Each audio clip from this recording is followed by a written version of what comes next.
Hello and welcome back to another edition of Talking Quack and Smack with TC Duck Club. I'm Skylar Ray. I'm David Humphries. I'm Robin Risher. I'm Ricky Pollard. Renzel Adams. We're extremely excited to have these guys here with us today. You people of the listening audience probably know me as the square grouper guy. We've got the plowed dirt guy, or the commitment and decision guy, or some call him the new funniest man on the internet. But we're here and we're excited, and we hope you really enjoy the show today. We're proud to be here. Thank y'all. Thank you. Well, guys, how was your trip over? Long. You turned us into Walmart one time. That was the only time we got lost. Well, there ain't nothing says America like Walmart. Yeah, we McDonald's. looped through Walmart. I don't know what town it was, but it was right down the road, but it didn't lead here. But we looped through. Well, me and you've been trying to kind of get together. I think you called me back in right around Thanksgiving, I think it was. And we've been playing phone tag and touch and go ever since. But I sure am glad you're here. And I guess without further ado, we'll just let you rock right on and tell us what you've been up to. And I'm sure you probably got a story for us. Yeah, I got one. It's not about duck hunting, no. It's about deer hunting. I was in high school back when Moses and Abraham were small children, and they let me, for some unknown reason, they let me drive a school bus. I got an emergency license. They was running short of school bus drivers, and school bus driving is difficult work. You got a lot of school teachers here.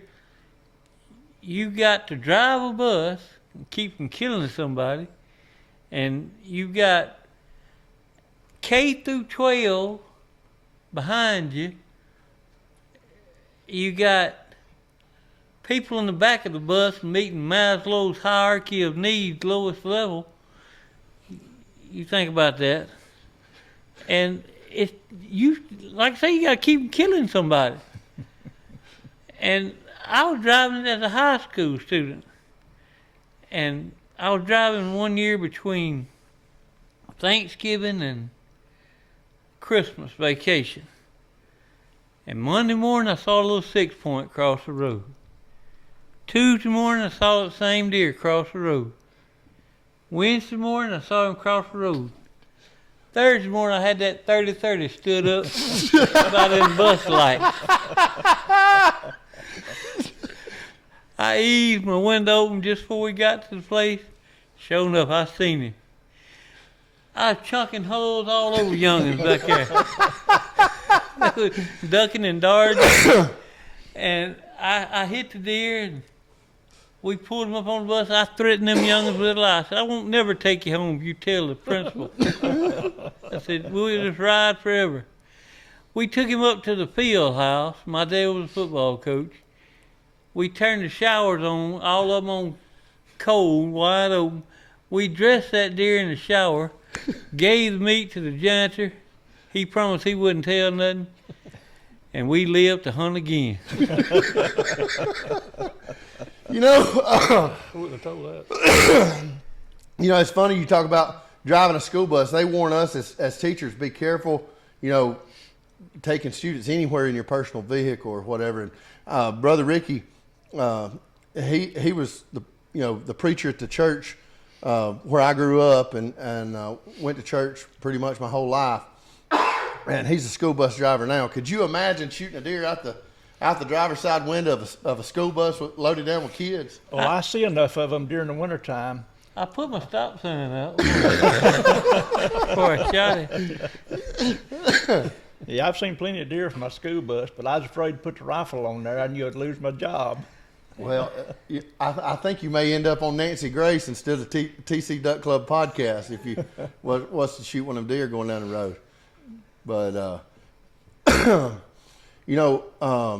I guess the greatest thing about meeting people. Y'all are from Mississippi, we're from Alabama. You talk about crappie fishing, and this is considered one of the crappie capital of the world. Y'all have got Grenada Lake over there.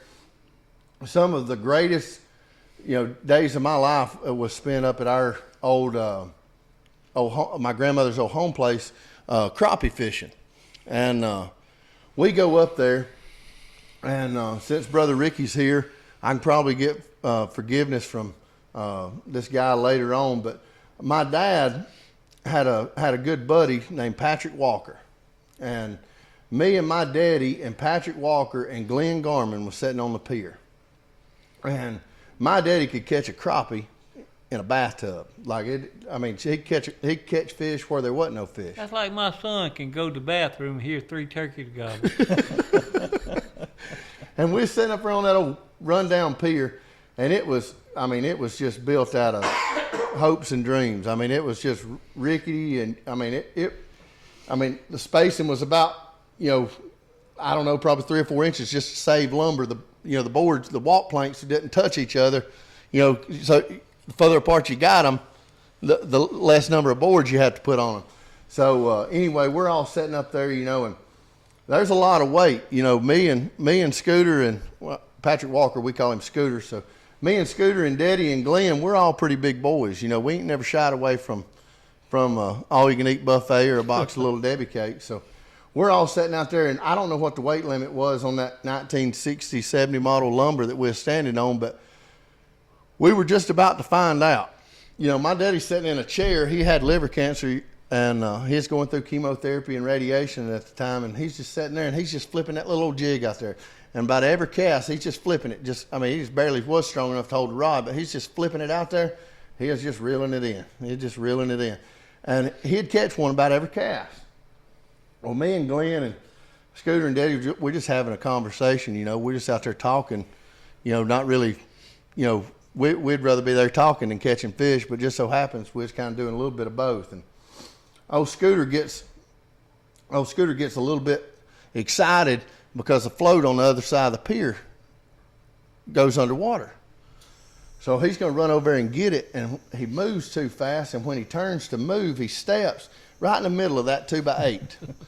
And old Scooter, being full grown, old Scooter, and he's about 6'2", 6'3", and he goes down through there and he steps on that 2x8, and it breaks. And when it breaks, this knee touches this ear, and his butt hits the pier, and this foot is straight down in the water. And Scooter has got a 12-inch leg in an 8-inch hole, and I didn't know how we was going to get him up there. I thought we was going to have to life flight him out of there with a helicopter, because he's got that big old thigh all the way down up to his straddle, sticking down in the water. And that's just one of my favorite fishing stories of all times. Should have just left him. Well, he's a pretty good old boy. I didn't want to leave him, but it's funny how small the world is. We kind of go across the country. And we meet people just like us, whether it be New York City or San Francisco or Maine or Massachusetts or wherever. Some of our best buddies are now out of Michigan, and we talk to them all the time. You say New York and you think Fifth Avenue, but Western New York is as rural as anywhere in Mississippi. They country folks out there. They all over the world. I told one of my buddies in New York. He lives out on Long Island, and I told him that you were coming over to be on the show today. And I talked to old Meat the other day, and me and Renzel just happened to be up there duck hunting, and we picked up the last goose of the trip. Last bird we were going to shoot, and we was going to drive the boat to the Statue of Liberty and take a bunch of pictures. And we had eiders and scoters and old squaw and all kind of Brant geese, Canadian geese. Right there off Long Island. Right there off Long Island. Really? And anyway, we had hunted, had a good time, and I actually got the pin to that boat ramp from a game warden, and they were super nice. They told us everything we needed with a license and said, hey, you're welcome to bring the birds into the city. Just make sure you leave your guns in the truck. Don't bring shells. Don't bring guns. Just don't bring any kind of firearms into the city. You won't have any problems. Nobody will mess with you. And so that was the plan. So we go and we shoot a probably 4 or 5 man limit of birds. I mean, they were everywhere. And this is on New Year's Day, by the way. It was on New Year's Day. New Year's Day. And, we are picking up actually, it was actually on New Year's Eve. We were going on New Year's Eve.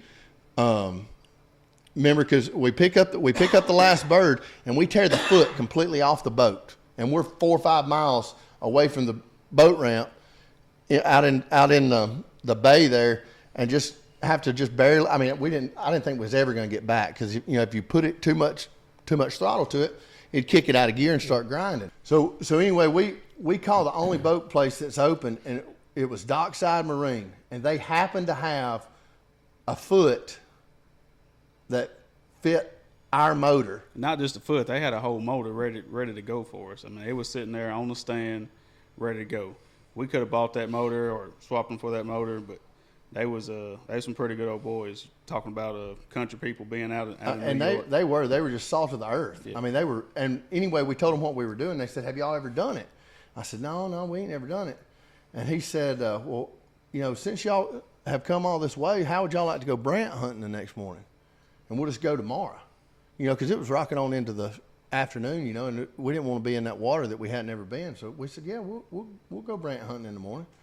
So anyway, we do, and killed What kind of hunting? a brant goose. It's just a black goose. Got a little white collar around its neck. It's just a native, like, saltwater type goose. About the half the size of a Canada goose. Do like me, Robin, and just fake it and play like you know. Oh, yeah. I know what you're talking about. Yeah. Yeah, that. Brant goose. Shot one of those last week.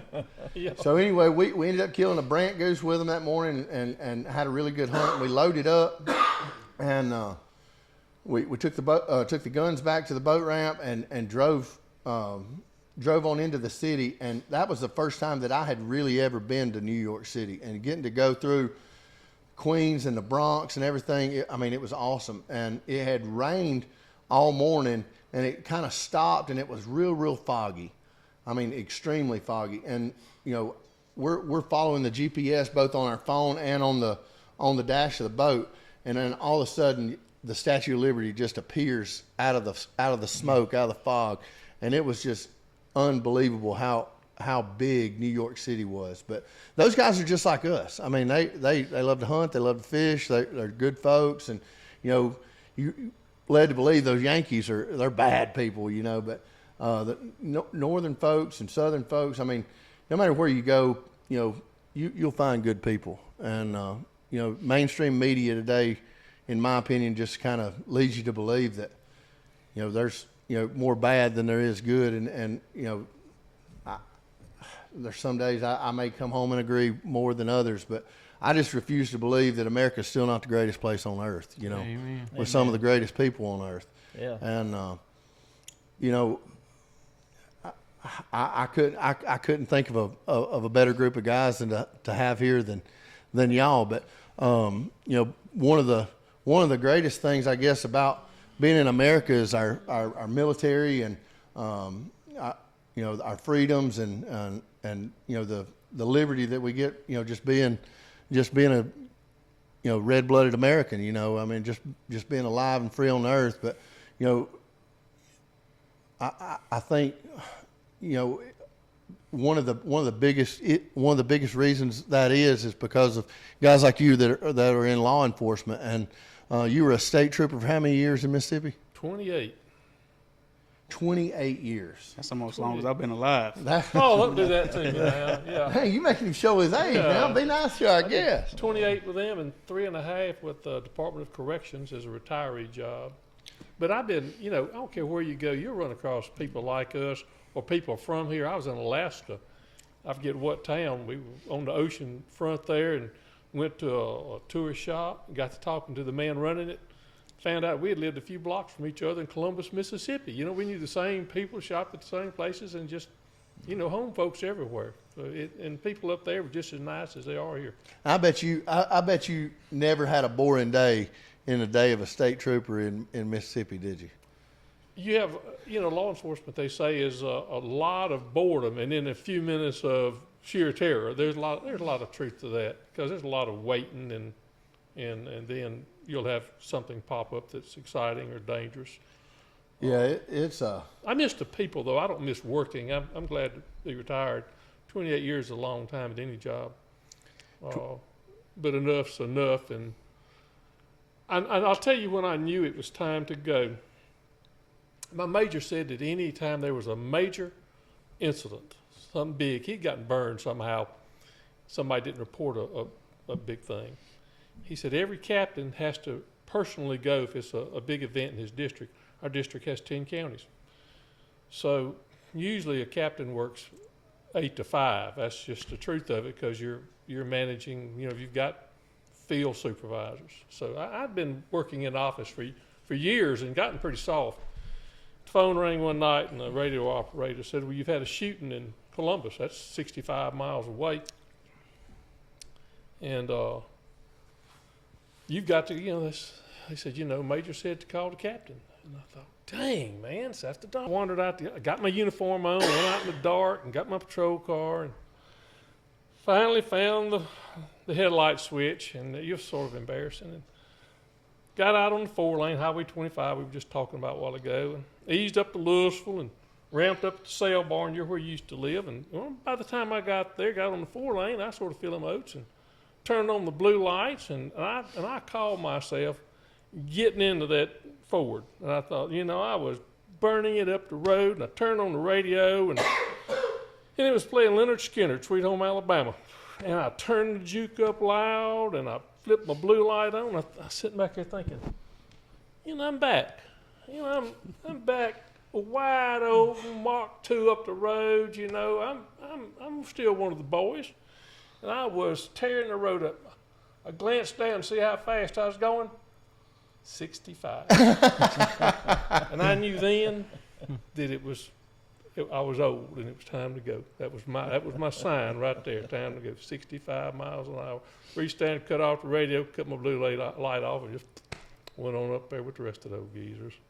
Well, you'll be there one day, brother. I'm telling you, I'm 38 years old, and I can tell a big difference in 38 and 28. But I don't even remember 18.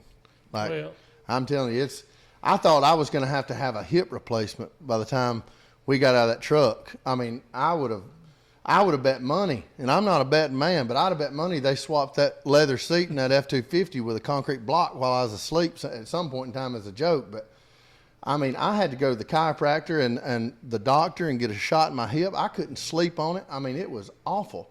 And, I guess I'm showing my age, but it's 2,600 miles without taking a bath or brushing your teeth or stopping or, it's a long, 2,600 miles is a long way.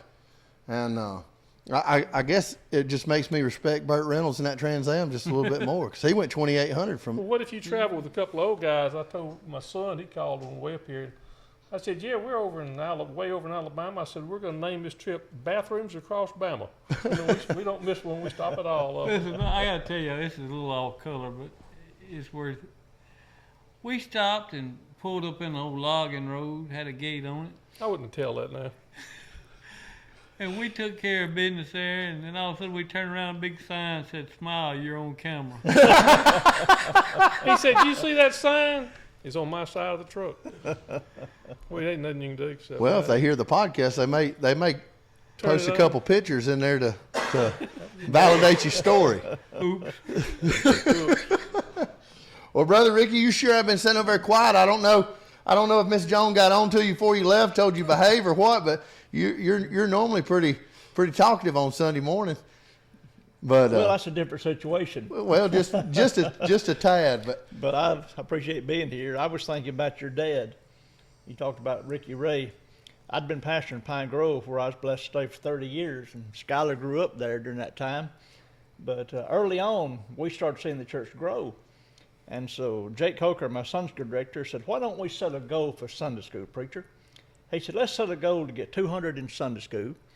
And if we do, you can kiss a pig. And I thought, now that's not going to be too bad, because my wife Jones got this big old ceramic pig at home, and that's what I'll kiss if we get to go. Well, Sunday came, and Jake came out, and he was all excited. He got up and told the church. He said, we have reached the goal. Come on up here, Ricky, and kiss this pig. I motioned for Joan, and she's coming up. The door opened to my left. Ricky Ray came in just laughing like a dog. Had a live pig in his hand, and he started hollering, "Here's your pig, Ricky." So I got to kiss a real pig that day.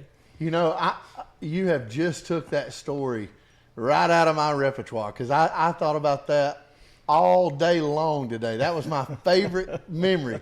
We get dressed for Sunday church, you know, and most of my clothes at the time had grass stains or holes in them because we were rough. You know, we played football at PE or, you know, whatever, and you know, I'm just rough on stuff anyway. But you know, you get dressed in your Sunday best and then go up there and wade through the hog pen to bring a hog to church or bring a little pig to church with you.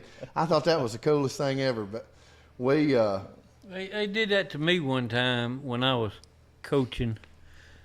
They said whoever gets the most money in their pot has to kiss a pig. They got me and 2 other coaches. Well, it turned out somebody wrote a check and me and another coach tied. And I had to kiss a pig, and the other guy had to kiss behind me. He said, "Once bad kissing a pig," said, "I had to follow Risher." That was what bothered him bad. you know, I coach high school football, and Hey, I got a story about that. My dad, coach. I thought you might. My dad's been gone about 2 years. I tried to do this without getting mystic, but got an upset stomach before the game. About the end of the first quarter, he came over there and he said, "Coach, I got to go to the bathroom." And Dad said, "Suck it up, boy, you know." And he said, "I got to go, Coach." So Daddy called a timeout and got all the boys to stand around. And he said, "About face." And he made them all face the crowd. He said, "I can't go in here." And they came in for halftime, and they're stood over on the pot looking around. Said, "Who's the head?" Oh, well, Renzo, you got any old high school football war stories? No, not off the top. I'm just None that can be told. none that can be told anyway. I'm just glad to be here. Glad to get to listen to these guys tell the old war stories.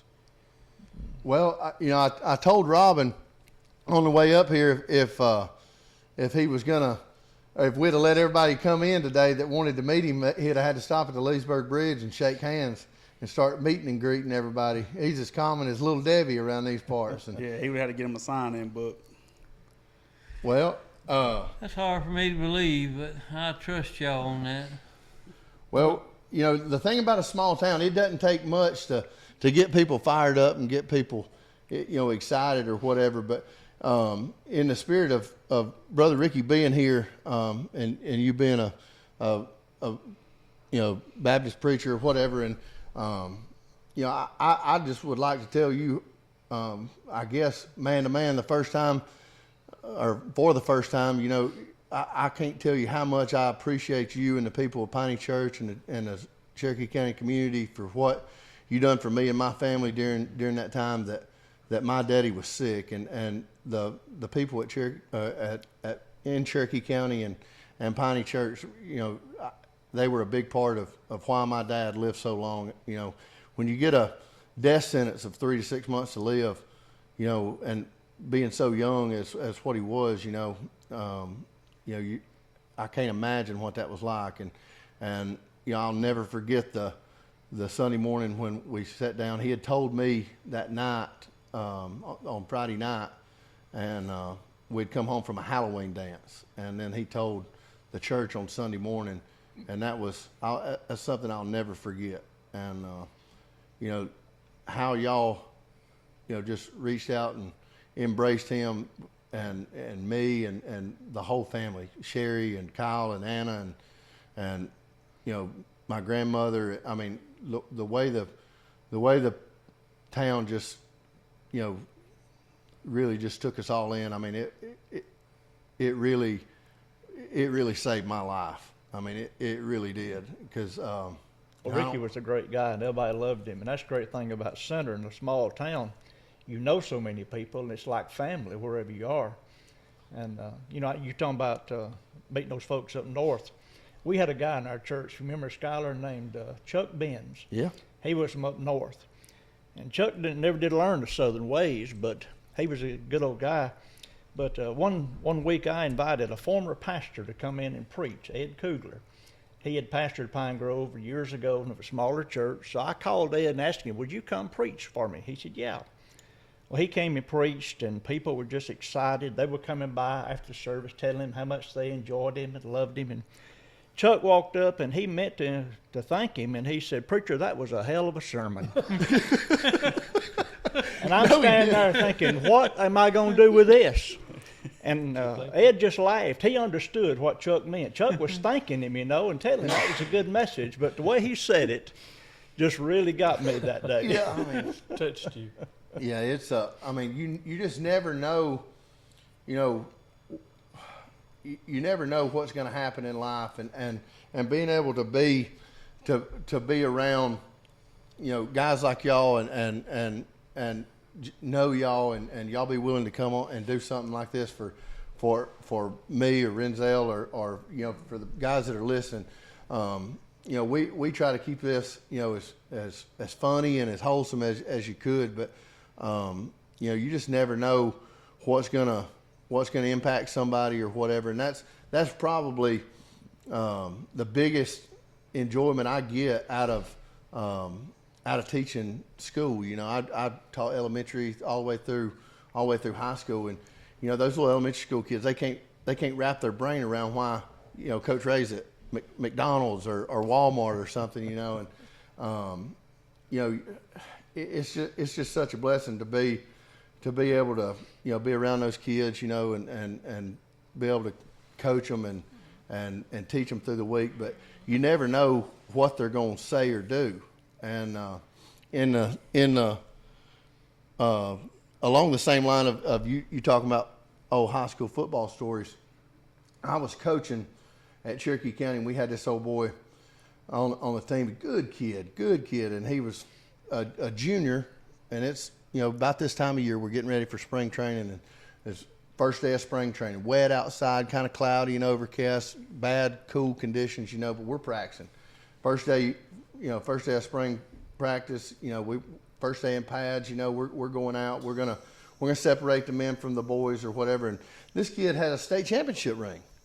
He's gonna be like, Pretty big deal. We're sitting there in the coaches meeting thinking, hey, this guy, he's gained a little weight, grades are coming up. He's gonna be our tailback this year. I don't know that we're gonna lose a whole lot now.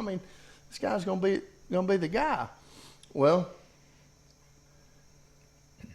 I had to eat a little crow the next morning, and we get ready for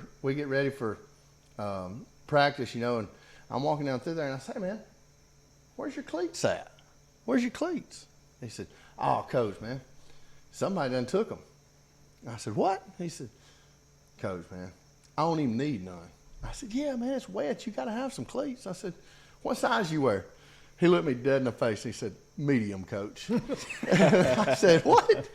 I said, what size shoe do you wear? And he said, just get me like a 9 or a 12 or something.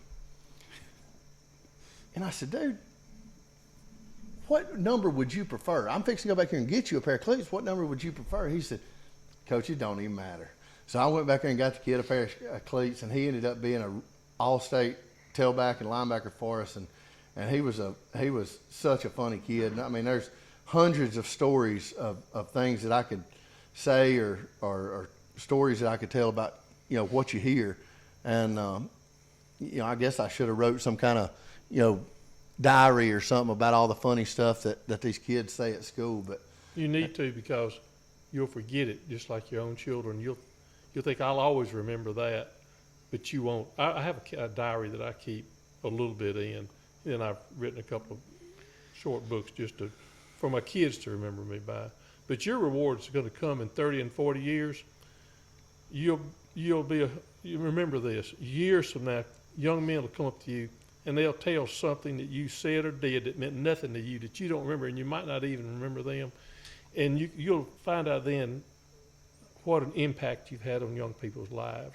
You won't ever realize I have it happen to me I had a guy call me the other day from where I was a rookie in 1981, 2, and 3 in South Mississippi. And he was just a little kid, and he said, I don't know if you remember me from church. Then he told me stories, and then you realize what an impact. And I have people come to me, and they'll say, you're Miss Lottie's. My mother taught school for years. And they'll say, aren't you Miss Lottie's son? And they all loved my mother, and they'll sit there and brag on my mother. And it's such a wonderful feeling to know what an impact she had. And they'll do that to you one day from coaching. You won't remember them, you won't remember the instances, but you just don't realize what impact you're having on people. You will later. My dad was in the hospital room. He had blood cancer. And, you know, it was getting toward the end, and he was in and out. But he had old players come. I'm talking about guys that are grandfathers now, presidents of companies, CEOs, and successful people, and they called him Coach. Coachers, they didn't call him Gary, or Cooter was his nickname when he was a little boy. They didn't call him, they called him Coach because they still had respect for that man. And they loved him and played hard for him, and they knew that he loved them. Coaching is a sacred thing.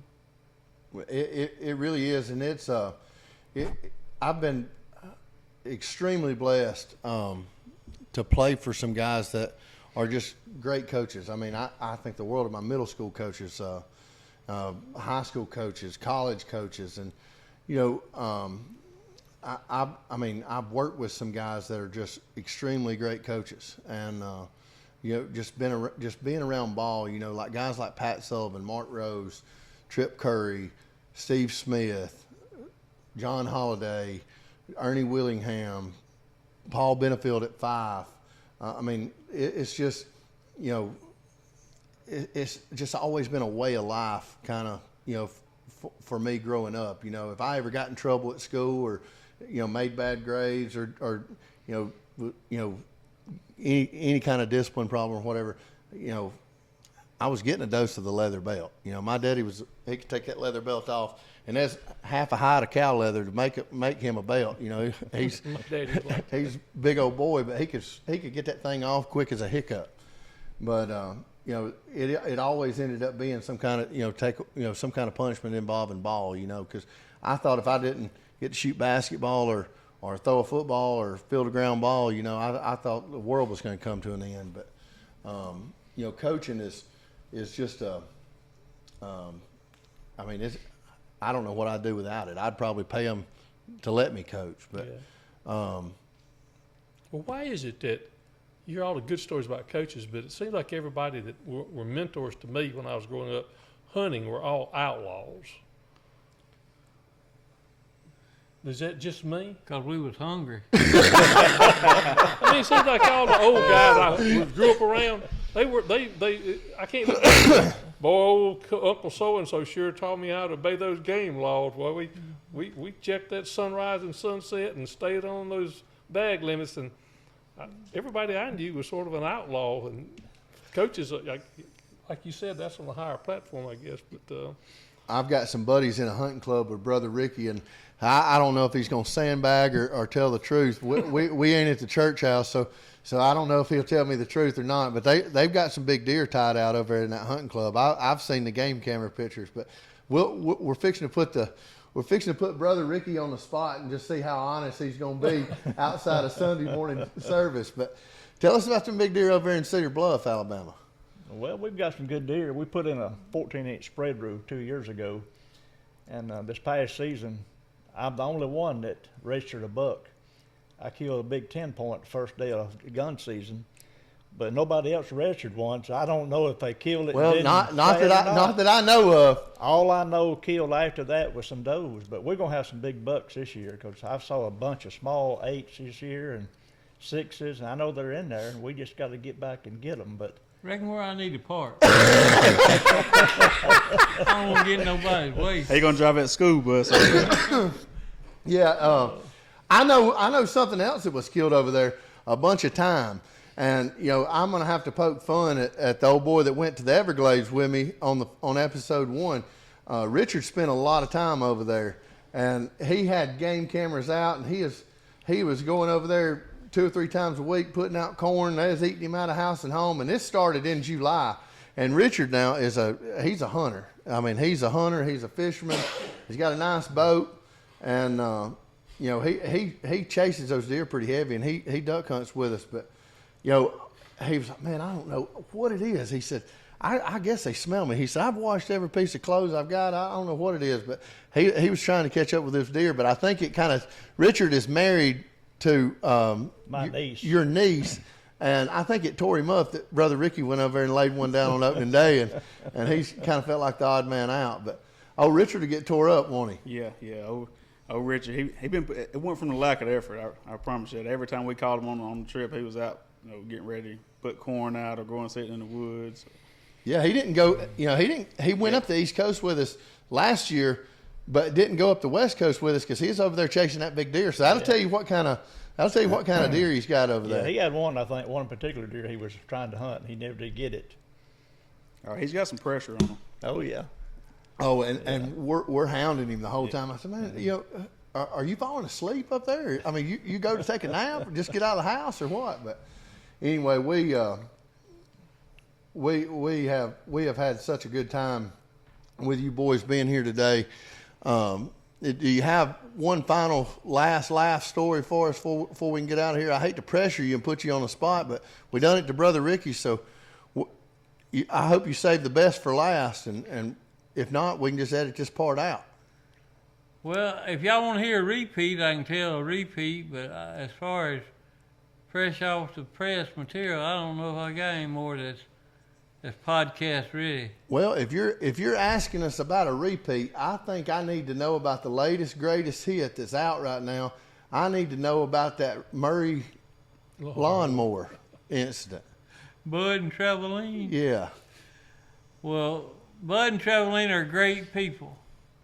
I mean, good Christian, salt the earth, light the world, in a dark, low-sodium society, people. And Traveline can cook. She's the epitome of a Southern woman. She's sweet.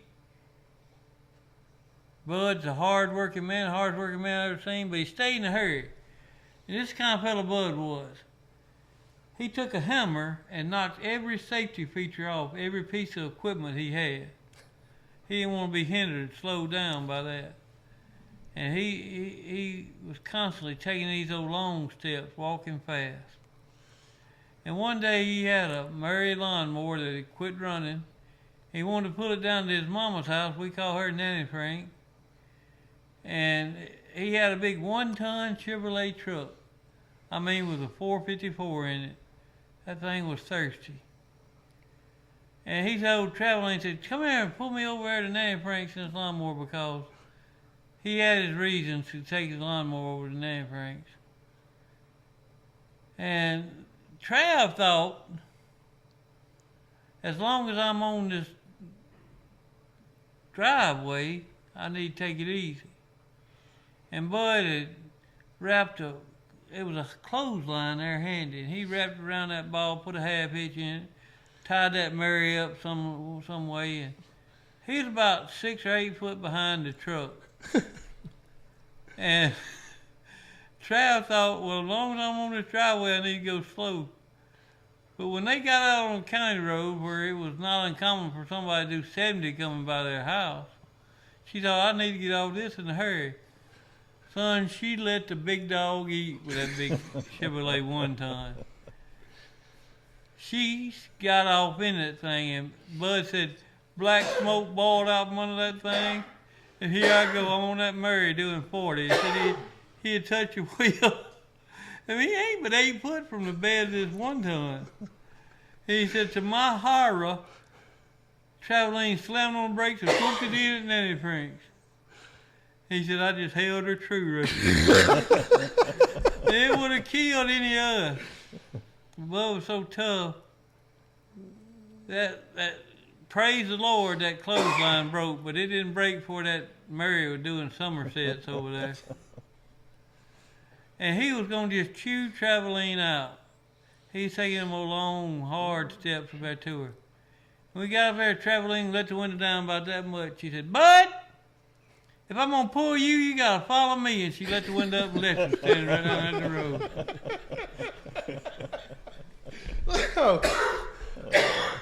I really think a lot of Shane and Philip, and when they asked me to do that podcast, it was about this time a year ago, and they said, "Hey, you want to get in on this podcast with us?"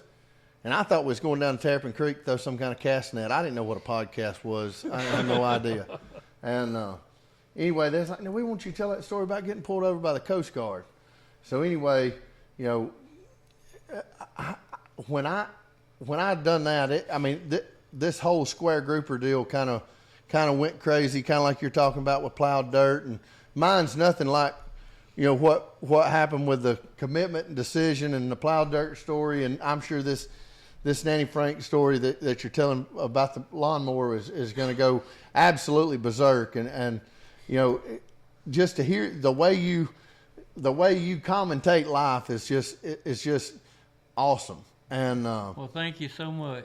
I guess we need to thank Philip and Shane for and Hayden Alabama Podcast for kind of putting me and you together, and I sure do hope this ain't the last time I get to see you, because you've got my address, and I hope you'll come back. But if you'll give me yours, I think me and some of my buddies here, we may show up down there with a Zebco and go crappie fishing. I can't leave for early in the morning. Come back over here to fish. Well, we're here on crappie capital of the world, and everybody says that Grenada Lake's pretty special too. So, it wouldn't hurt my feelings none to get a line wet. Let me say this in all seriousness.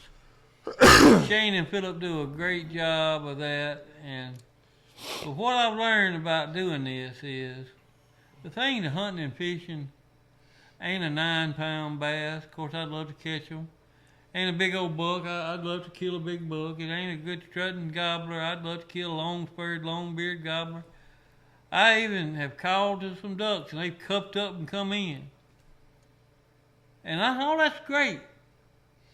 All that's great. But when it comes my time to stand before the Lord, I ain't going to answer no question about ducks, deer, turkey, rabbits, swamp rabbits, or anything like that, bass or squared grouper. I'm going to tell my Lord and Savior about relationships. Amen. Relationships I have with Him and relationships I've made here on this earth, starting with my wife and my children, and then friends. And just, look, I want the whole world to start to love each other more and be salt and light in a dark, low-sodium society. And that's what it's all about. And I couldn't agree with you more. We've been talking about the same thing in church. Brother Ricky's been preaching several weeks now on the exact situation. What are you going to do when it becomes your time to stand in front of the Lord? And I'm as imperfect as anybody's ever been. Listen, when the grace plate come by me, I got a double helping. He took them both, but His grace saved me.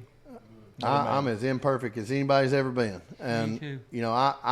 I've made more mistakes than I care to admit, and I've had to hoe a hard row because of some of the decisions I made in my life that could have very easily been worse and ended up with me in a different position. And I talked about my dad's battle with liver cancer, and had he passed away, there's no telling where I would be.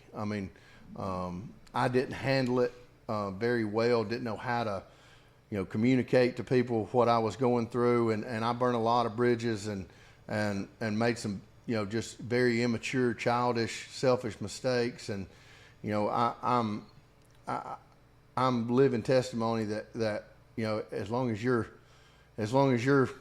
trying, you can get better every single day. And I try to be better today than I was yesterday, and I'll try to be better tomorrow than I was today. But there's no doubt in my mind that if I passed away tonight on the way to the Ducks Unlimited banquet, I know where I'm going, and I know that Jesus Christ, He died for my sins and everybody else's, and that's what I'm believing, and I'll kind of make light of it, but it kind of makes sense. I say Lonesome Dove with Robert Duvall and Danny Glover and all those. I say it's the most quotable movie ever. And I just anytime somebody we start talking about this, I say it's kind of like Captain Call pitched Snoot that pistol before they started rustling them horses in Mexico. It's better to have that and not need it than to need it and not have it. So for anybody out there that don't think Jesus Christ is alive and well and coming back to save us all, I want you to think about this long and hard. It's better that I believe in Jesus and be wrong and we'll just turn into dust than me not believe in Jesus and be wrong and end up somewhere pretty hot, because I've grown pretty fond of air conditioning and Coca-Cola, and I can't help but think there's got to be a Coke machine in heaven somewhere, because I sure do like it. Diet Dr. Peppers.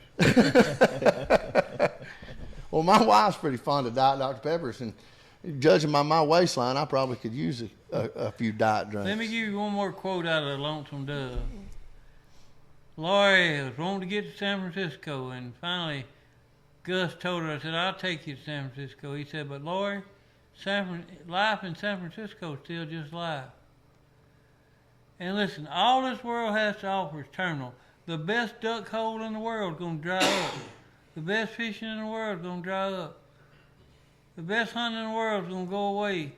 You're going to get old like me and not be able to go like you used to. But saving faith in Jesus Christ lasts forever. Amen. And it just makes all them duck holes and hunting trips and everything, it makes it that much better, because it lends to eternity. But you can have everything this world has to offer, and that's going to end one day. Life on this side of glory is still just life.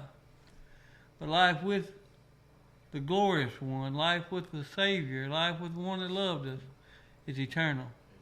Well, Jesus said, I've come to give you life and life abundantly, which means the fullest extent possible. I think about that a lot of times when I was sitting out there in my tree stand at 5 o'clock in the morning waiting on daylight.